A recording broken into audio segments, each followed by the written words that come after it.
some fatal. Cancers including lymphoma and skin, serious allergic reactions, GI tears, death, heart attack, and stroke occurred. CV event risk increases in age 50 plus with a heart disease risk factor. Tell your doctor if you've had these events. Infection, had B or C, smoked, are pregnant, or planning. Don't take if allergic.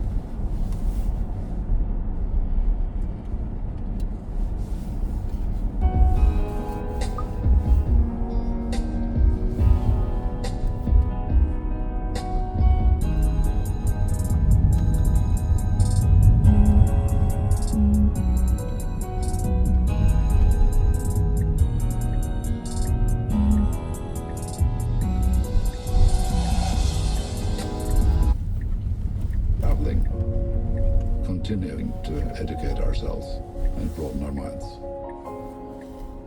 Viking, exploring the world in comfort. So it should go here. Stop traffic because of the train. Carrying undocumented migrants arrived at the detention facility there. They're housed separately, of course, from the 9/11 accused terrorists who've been there for decades. The Trump administration says it is preparing to hold up to 30,000 migrants at one time. According to people familiar with the plan, the majority of migrants brought to Vietnam are expected to be held there temporarily before being deported. And joining me now, former Secretary of Homeland Security during the Obama administration, Jay Johnson. Secretary Johnson, thanks for being with us. Last Sunday on Meet the Press, Secretary Noem told my colleague, Kristen Welker, that due process will be followed in Guantanamo Bay. Do you have any concerns? I know that Guantanamo has been used, I believe, for people rescued at sea, boat people, Haiti, and Cuba. But does this raise it to a different level where people won't have access to their attorneys, their legal?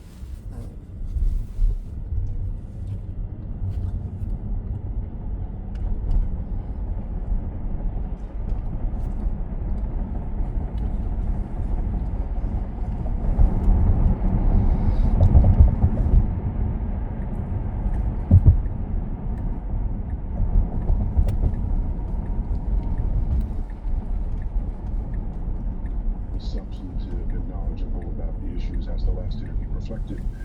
I also know from personal experience you're the most honorable and trustworthy reporter that I've ever dealt with. So congratulations, and I hope you continue to chase news stories even after the show is over. Now I'm looking more than ever, Andrea.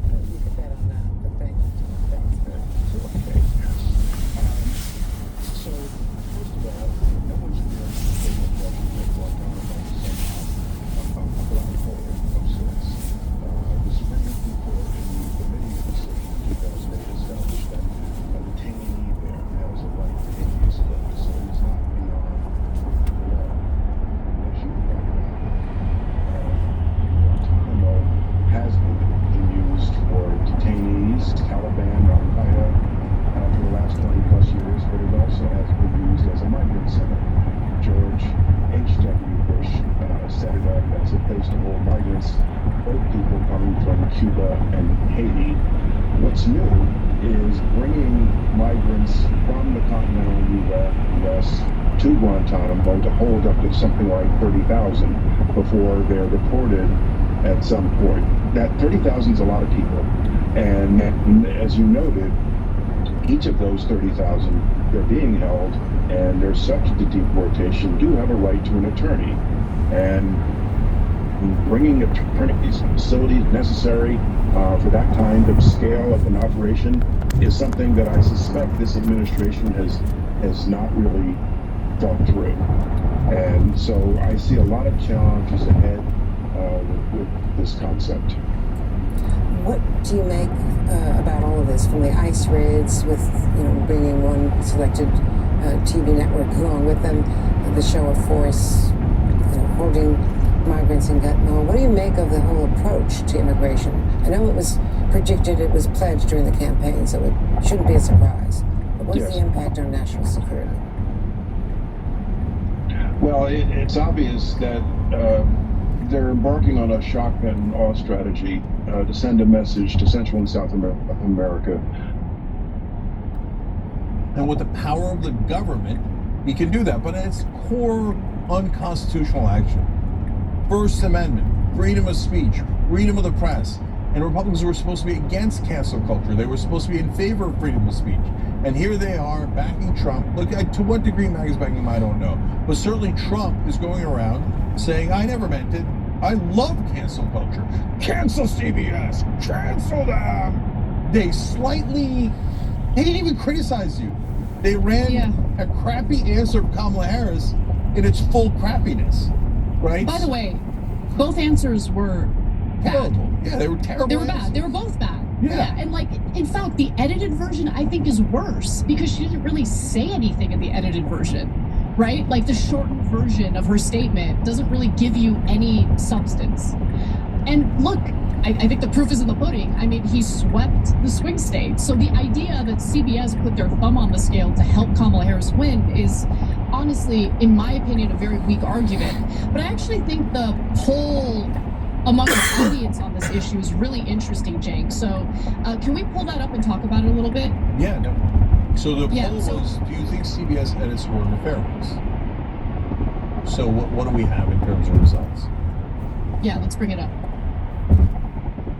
Yeah, 50%. So that no. organizations, NGOs, typically nonprofits, that provide support to illegal aliens, that's how Fox News reported it, objected Patel for this position, and they would like more time to review some of the conflicting testimony that he gave during his confirmation hearing. So this will be a 1-week delay in the committee, but it is likely that after this 1-week delay, they will vote. The majority on this committee happen to be Republicans, and it is likely that they will confirm Patel. It'll then go to, or advance his confirmation, and then it'll go to a full Senate vote. Now, Democrats argued that they needed the pause to see if they could get more information on Patel, contending he did not provide the committee with information essential to our consideration of his nomination. So in a letter to the Republican chairman of the Senate Judiciary Committee, Chuck Grassley, which was obtained by ABC News, Democratic Senators Sheldon Whitehouse, Cory Booker, and Adam Schiff wrote the following, that Patel has repeatedly refused to discuss the testimony he provided to a federal grand jury investigating Donald Trump's unlawful retention of classified documents, as well as his invocation of the Fifth Amendment privilege against self-incrimination. The senator said that when they asked Patel to disclose information about his grand jury testimony, he said he could not because it was subject to a seal order, but they said no such order could be identified. In other words, they are alleging that Patel lied in that portion of his Senate confirmation hearing. Now, in the letter, the Democratic senators also argue that Patel's choice to invoke the Fifth Amendment before a grand jury merits further inquiry. So Senator Dick Durbin, who is the top Democrat on the Senate Judiciary Committee, said that Democrats asked for another hearing due to these concerns and Patel's contradictory testimony. Democrats even came up with a logo that they began disseminating on social media that urged the Senate to block Kash Patel's confirmation. So you're looking at it right now. It clearly states block Kash Patel, an unqualified extremist who will make us less safe. And also, according to ABC News, due to the objections toward Kash Patel by Democrats on the committee, the move will require the committee to take a 1-week hold before voting on Patel's nomination, but the delay will likely have no bearing on Patel's ability to ultimately be confirmed. So calling for a 1-week holdover before a vote is allowed under the Judiciary Committee rules is a thing. This is not a unique process. This is one of the tools that Democrats have in their toolbox, that all lawmakers have in their toolbox. Both parties, in fact, have exercised it regularly when in the minority. But after the pause, I think it's pretty clear that Republicans are poised to confirm Patel. There are 10 Democrats on the Senate Judiciary Committee, 12 Republicans, and so far there's no indication that any of the Republicans on this committee intend to vote no.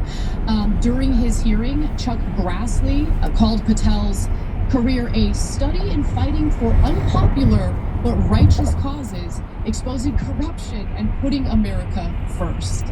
So, Jake, look, we give Democrats a lot of heat for not fighting back. So far, this is probably the best example of them succeeding in fighting back a little bit. curious what you think about this strategy. Yeah.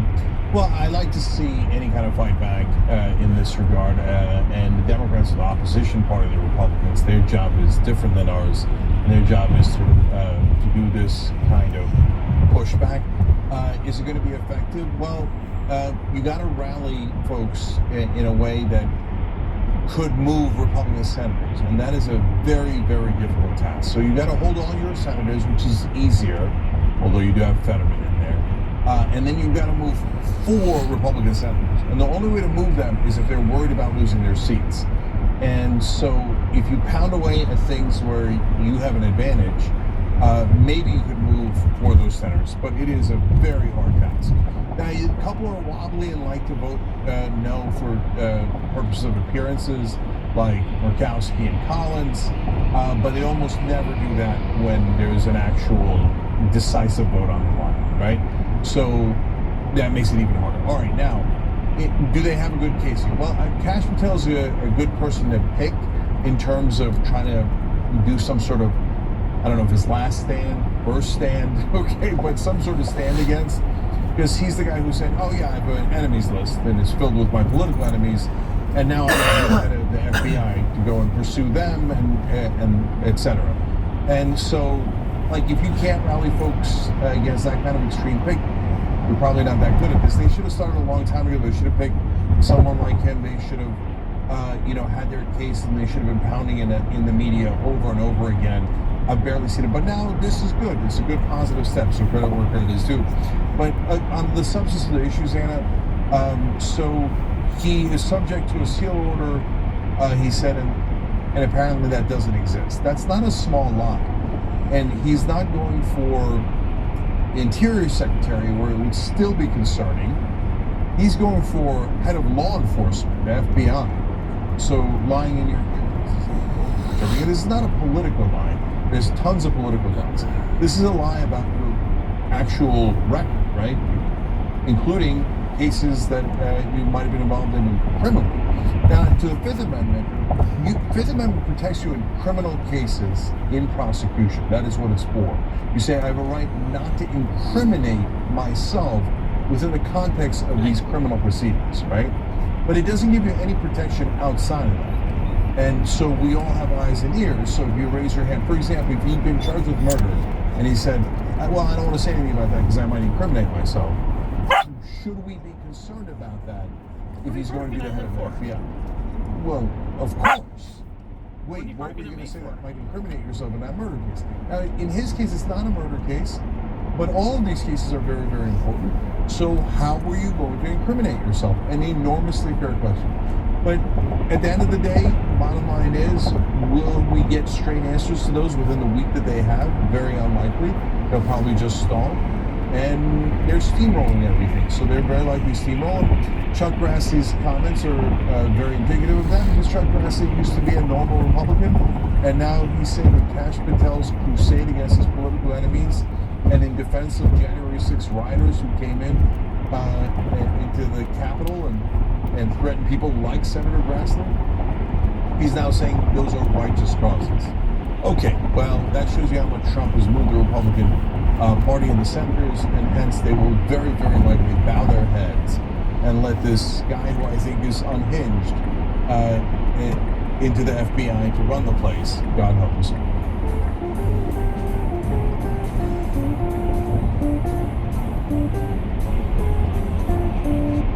Because tons of their donors, pharmaceutical donors, etc., are giving them counter orders. So that's why they're frozen. Like, do I listen to the donors?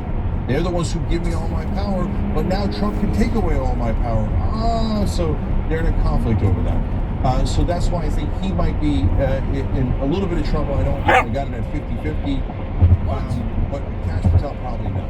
So how could you effectively fight back? Number one, you'd have to make a plan well in advance. Oh, good luck. I know for a fact Chuck Schumer couldn't make a plan if his life depended on it. So why not? I mean, he's so energetic and so with it. Yeah, and he's great at leading chants. I know. Okay, but so what I would have done is, okay, let's pick a target. Is it Kash Patel? Is it 2 or 3 targets? Just one target? And then when we do, what do we do? How do we influence those 4 Republican senators? Because those are the minds. Who cares about everything else? The only way to stop any of these guys is to flip 4 Republican senators. So if you're going to, or even if you're not going to flip them, then do significant political damage on them for voting yes, right? So they would have to be in purple states. They would have to be in closer elections. This is like elementary politics. And one of the tools that they haven't used yet that I would have used is polling. What I would have done is messaging on Cash Patel for the last 2-3 weeks, extremists, enemies list, enemies list, enemies list, and then do a poll on it. Oh, confirming him is down at 37%, 23%. Oh, look at that. Murkowski, you're thinking of voting for him in Alaska, polling on him is down to 31%. You sure you want to go against 70% of your own voters? That's a smart strategy and focused one. But the Democrats, I mean, they put strategies themselves out of a wet paper bag. So that's where we are now. This is very Johnny-come-lately, probably way too late. Yeah, but it's like a glimmer of hope. This is just a tiny part of the Democrats. So yeah, our bar for them is so low that we're kind of excited. Well, let's talk about some of the other tools in the toolbox that I think the unions representing federal workers are using more effectively. So, a federal judge has stepped in to temporarily block President Donald Trump's effort to buy out federal government employees. At this point, some 40,000 federal employees have taken Donald Trump up on that offer. That's about 2% of the federal workforce. And essentially, they have agreed that they will resign immediately as long as they continue getting paid through September. However, the unions representing these federal workers argue that these workers are actually being lied to, and that the promise to get paid through September is not true, it's not real, it's not based in reality. And so the federal judge who has heard this case or has heard the argument did not weigh in on the merit of the argument, but did agree to block this effort for a week pending another hearing that will be happening next week. So let me give you some more details about what's going on. What are the plaintiffs and what are they saying? Well, 3 unions, the American Federation of Government Employees, the National Association of Government Employees, and the American Federation of State, County, and Municipal Employees argue that the OPM violated the Administrative Procedure Act by failing to provide a legal basis for the buyout offer and leaving open the possibility that the government might not follow through with the buyout once federal employees agree to resign. So this is really interesting, Cenk. This is a fascinating argument, and I'm curious how the judge is going to rule on this. So the lawsuit added that the buyout's promise of payments through September violates the law because the current appropriation for federal agencies actually expires in March. Moreover, the buyout is unfair because it was made alongside a threat for future layoffs, the lawsuit said, and that's definitely true.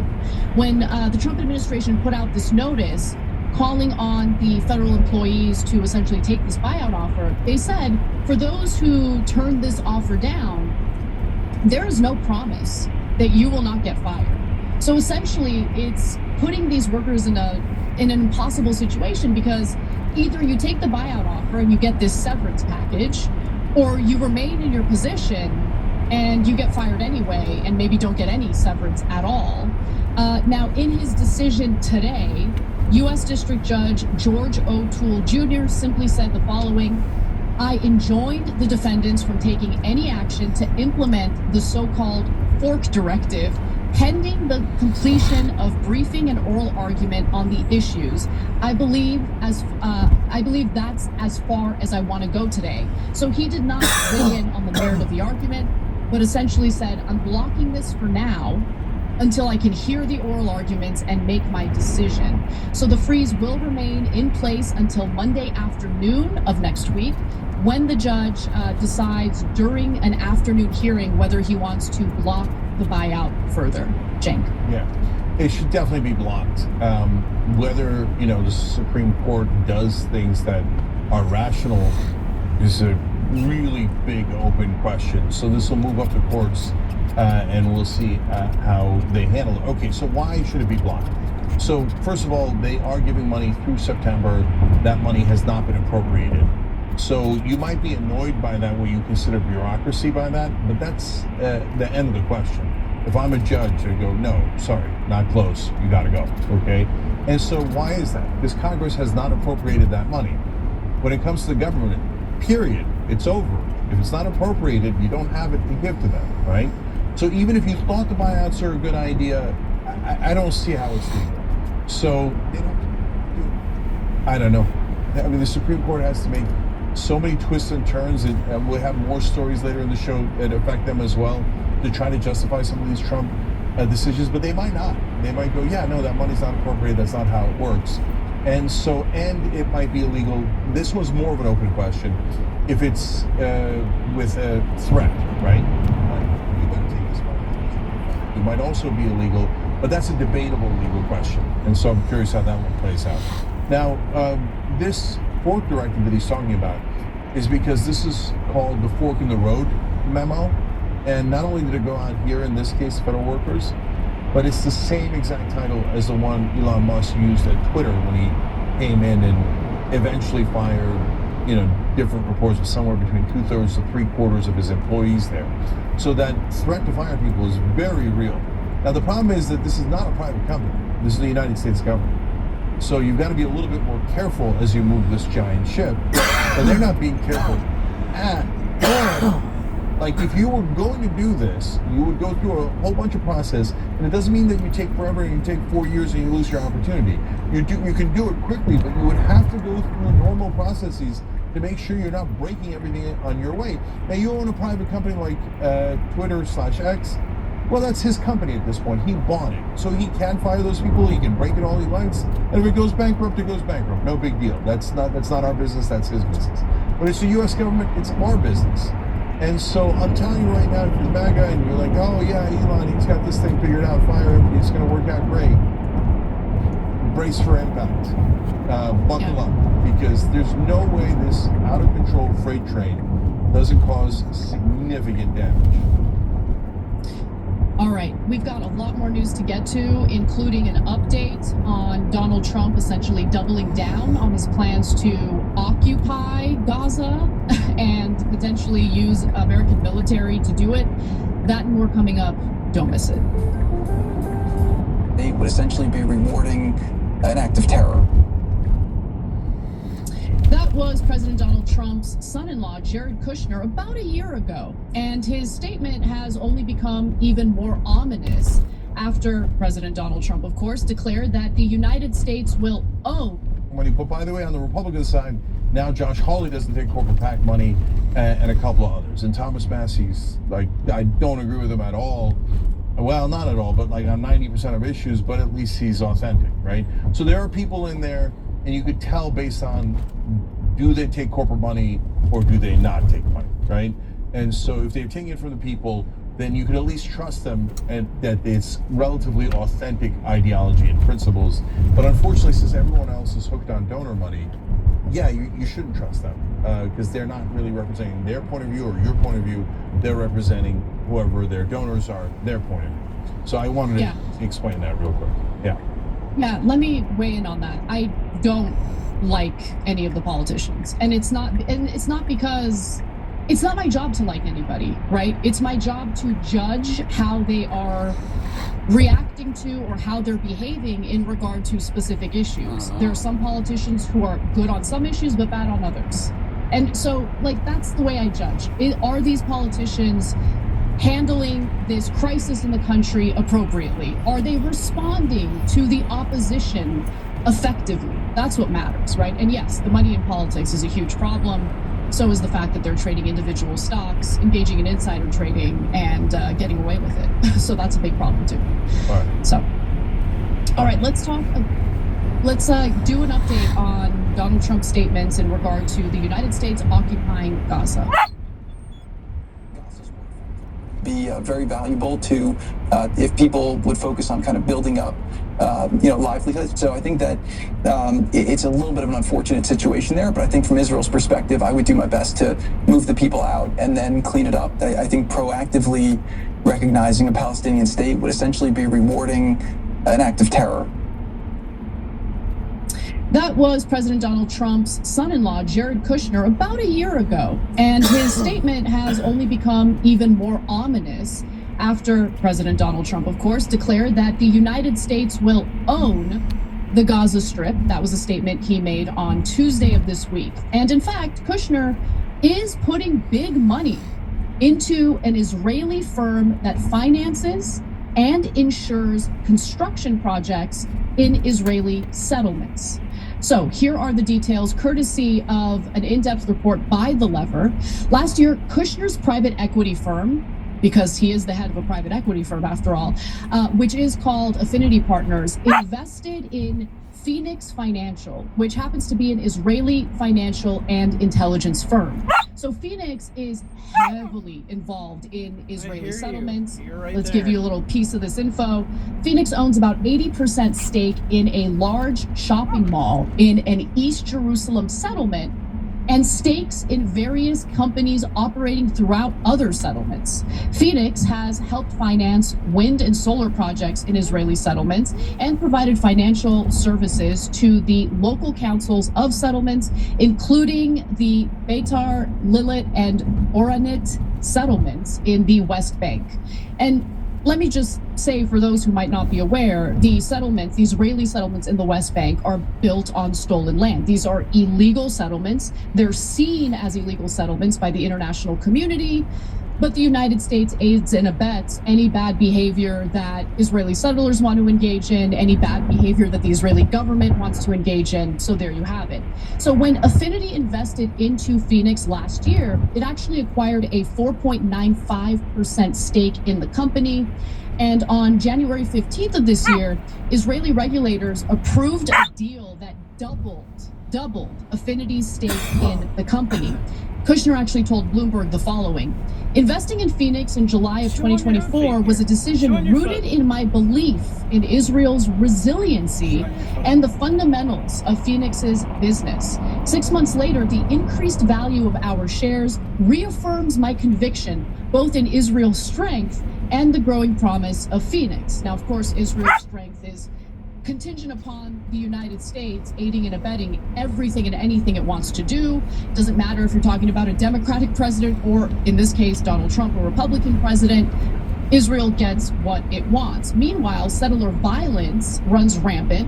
According to the United Nations, settlers were responsible for more than 1,000 attacks on Palestinians last year alone, the highest level of Israeli settler violence ever recorded.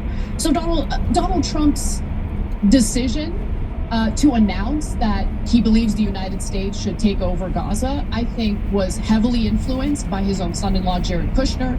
This is something that Jared Kushner has been talking about over the last year, clearly. I mean, it's evidenced by the video that we showed you. And so I believe that the president sees this as a money-making opportunity, and that's what he's really pursuing here, Cenk. And the idea that the U.S. should do this is ludicrous. The idea that you could do this without U.S. military is ludicrous. And let's not like whitewash this in any way. It is the ethnic cleansing of Palestinians. What Donald Trump is proposing is the stealing of land that belongs to the Palestinians, and it's going to lead to chaos and war in that region. Yeah. So I'm talking about the boots on the ground, but Donald Trump proposed it in just a little bit when we get to that part of the story. But first, Witkoff is the guy that Trump put in charge of negotiating in this situation with the ceasefire in Israel and Gaza overall. And Witkoff has had a lot of conversations with Kushner and has been taking advice from Kushner.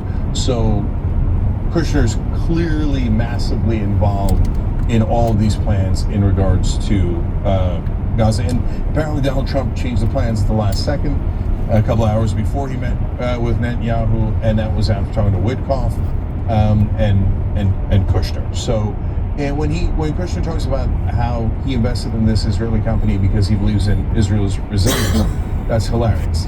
No, he invested in them for logical reasons. I get it. Number one, he knew that they had already destroyed most of Gaza, and they would try to destroy almost all of Gaza, which would then require reconstruction, whether the Palestinians are going to stay there or Israel comes in and builds settlements, etc. There's no question that construction is going to go way, way, way up soon. And this company would do financing for that, insurance for that, and they stand to make a ton of money. But wait, where's the money coming from? Well, that's the even more important part. A massive amount of U.S. aid is about to go to Israel. We gave them over $20 billion last year. We've given them over $300 billion in the lifetime of Israel. And a lot of MAGA guys are a little bit naive about this. We're going to talk about how in my opinion, did a great job of preventing boots on the ground. We'll get to that in a second. But when it comes to the money, they think now like, oh no, we're not going to finance it. We know we're America first. And I'm like, okay, brothers and sisters, but you're about to get a rude awakening because that golden pager is not sitting on Donald Trump's desk at the White House because Donald Trump isn't serving Israel. Okay. Yes. By the way, get that pager out of the White House. I mean, at a bare minimum, it has a bug in it. At a bare minimum. Bare minimum, yes. So for anyone who's unaware, Prime Minister Benjamin Netanyahu gifted Donald Trump a gold pager, which of course was a reference to the exploding pagers that Israel sent over to members of Hezbollah. Now, of course, those pagers exploded in all sorts of public places around innocent civilians, but who cares, right? Doesn't matter. Who cares about civilian lives? I mean, it's not like the Israeli government has shown any concern for any civilians who aren't Israeli. But anyway, let's move on to what Donald Trump is currently saying in regard to his plans in the Middle East and in Gaza in particular. So he's scrambling to explain how his plan to own Gaza would really work. So this morning, he wrote the following on Truth Social. Bear with me as I read through this lengthy statement.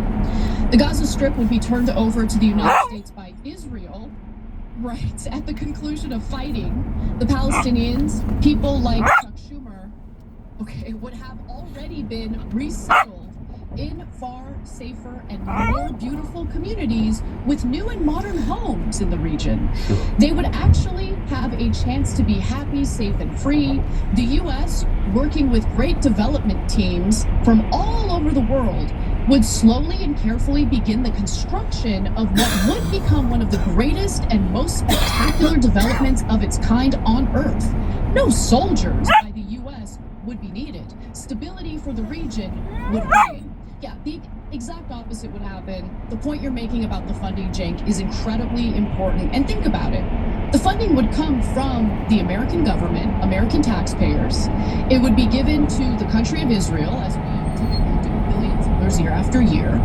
And then that money would just get funneled to the developers who are building whatever it ends up getting built in the Gaza Strip, not for Palestinians. Palestinians will be ethnically cleansed from Gaza.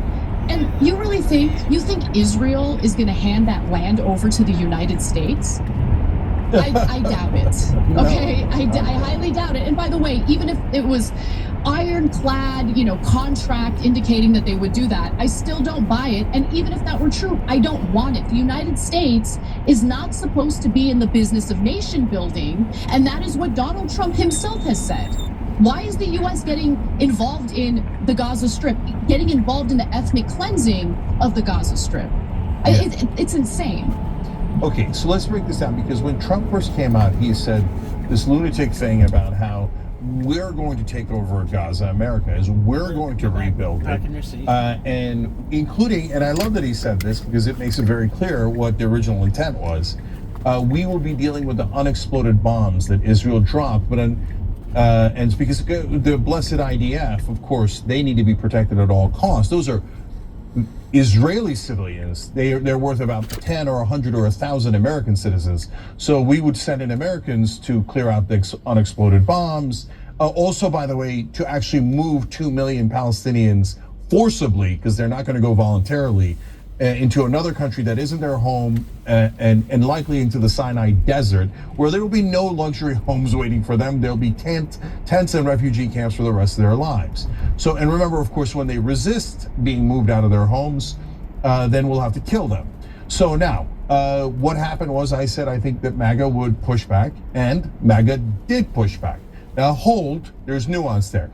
But first thing they said was like, wait, what are we doing? Boots on the ground? We all just voted against boots on the ground. What the hell are you doing? And it was a ridiculous idea in the first place. So Trump immediately immediately backpedals and goes, no, I didn't mean boots on the ground. I didn't mean boots on the ground.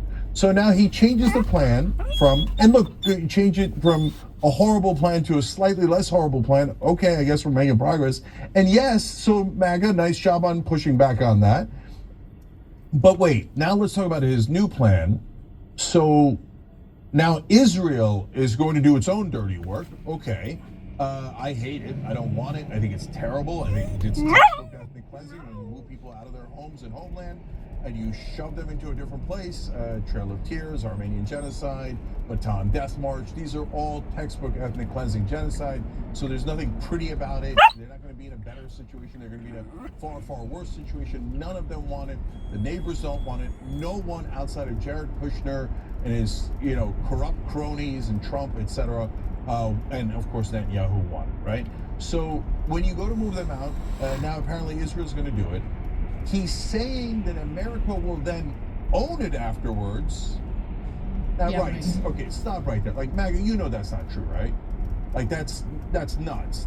Please don't believe things that are not even within. Not even a 1% chance. You think Israel's going to do all of that work? And they're not going to pay for any of it. And at the end, they're going to be like, here you go, America. We love you so much. We're giving this land to you. Instead of our crazy settlers who think that God promised it to them and burn the whole house down if we don't give it to them. So this is just mad. Of course they're going to take it, right? Come on.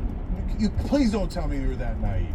But he says that so that for the folks who are naive, they go, well, if they're going to pay all the costs and they're going to do it and we got no boots on the ground and later we own it, well, okay, maybe I like that plan. Okay, so now, No. Can I hold on one more thing and then I'll then I'll go to you on this. Guys, if Israel's going to do it, but we're somehow helping, what does that mean? How do you help without having boots on the ground? Are they going to float in the sky? Our soldiers, our contractors, whoever we're sending in? No, of course. Okay, but even so, even if you say, no, okay, he's not going to send a single American to do any of the dirty work. If you think we're not going to pay for all of this, you're on a different planet, brothers and sisters. And it doesn't really matter what we speculate today, and it doesn't matter how much you disagree with me today, because the bill is going to come due, Netanyahu is going to come to collect this check, and Trump and almost all of Congress will get walked around the park again, and they'll all give them exactly what they want. And then how mad is MAGA? That's going to decide everything. In fact, let me just note, when it comes to the Israeli settlers, first of all, separate them out from the rest of the Israeli civilian population, okay? Because the settlers and their behavior in the West Bank, for instance, is a perfect example of how they would behave if Gaza were occupied by Americans as opposed to Palestinians. By the way, Palestinians, it's their land. It's not an occupation of Palestinians. They have the right to that land. They're being pushed out, okay? So if you have Americans there, the Israeli settlers are going to treat the Americans the exact same way they treat Christians in the West Bank. You think they only target Palestinian Muslims? Please. They see that land as their land. They feel that they have a God-given right to that land. I mean, there are videos all over the internet of Israeli settlers literally spitting on Christians who are in the West Bank for their own, reasons of faith. So I don't believe for a second that this is about Americans taking over the Gaza Strip. In fact, we already have an Israeli government preparing for what Donald Trump wants to do here. Defense Minister Israel Katz says the military should prepare exit options by land, sea, and air so that anyone who wishes can leave for any country willing to accept them. An Israeli Defense Ministry statement reads as follows: I welcome the bold initiative of the U.S. President Trump, of U.S. President Trump, which could allow a large portion of Gaza's population to relocate to various destinations worldwide. Israeli Prime Minister Netanyahu claims that Gazans who leave their homes would be allowed to return, but that's complete and utter garbage. I don't believe that for a second. The actual idea of allowing first Gazans who want to leave, I mean, what is wrong with that? Yeah. Netanyahu told Fox News Wednesday, adding that those who leave the Strip can come back. Katz stated that countries who have been critical of Israel's ethnic cleansing campaign, like Ireland, Spain, and Norway, are legally obligated to accept Palestinian refugees, and they would be hypocritical if they did not. No. These countries do not want to aid and abet the ethnic cleansing of Palestinians from their own land. Okay, but Spain's foreign minister, Jose Manuel Alvarez, has already shot back, saying Spain makes its own decisions. No third party should tell it what to do, he said, adding that Gaza must be part of a future Palestinian state. In addition, Saudi Arabia, Qatar, Egypt, Turkey, and Jordan all have announced that they oppose Donald Trump's plan. And keep in mind that in 1948, the Nakba that occurred in 1948, 700,000 Palestinians fled and were forced from their homes as a result of, the Israelis basically pushing them out from their homes, from their land, and into the Gaza Strip.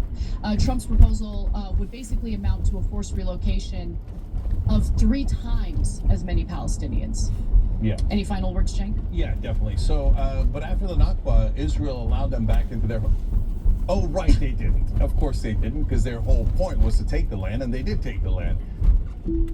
Look, I'm going to make a declarative statement. If you believe that Israel will let the Palestinians return after they push 2 million of them out, instead of taking the land for themselves, you are the world's largest sucker. There is an absolute 0% chance of that. None. That's Israel laughing at us going, watch these dumb Americans. We'll tell them that they'll get it afterwards after they pay for it. They're not going to do any of that. There's no chance at all. Okay, so, and well, by the way, what does it mean that America will own it? What does that mean? Is Gaza going to be our 51st state? Are we voting on statehood? Is it going to be a colony like Puerto Rico or Guam? Or a territory? It's absurd. It's beyond absurd. Please, you're like telling on yourself if you believe any of these fantasies. Okay, now, what do you think the Palestinians are going to do, whether it's the Americans or the Israelis, that are moving them out of their homeland? Let's ask this one. I usually use Texas as an analogy here, but you can fill in any state or any region or any people into this.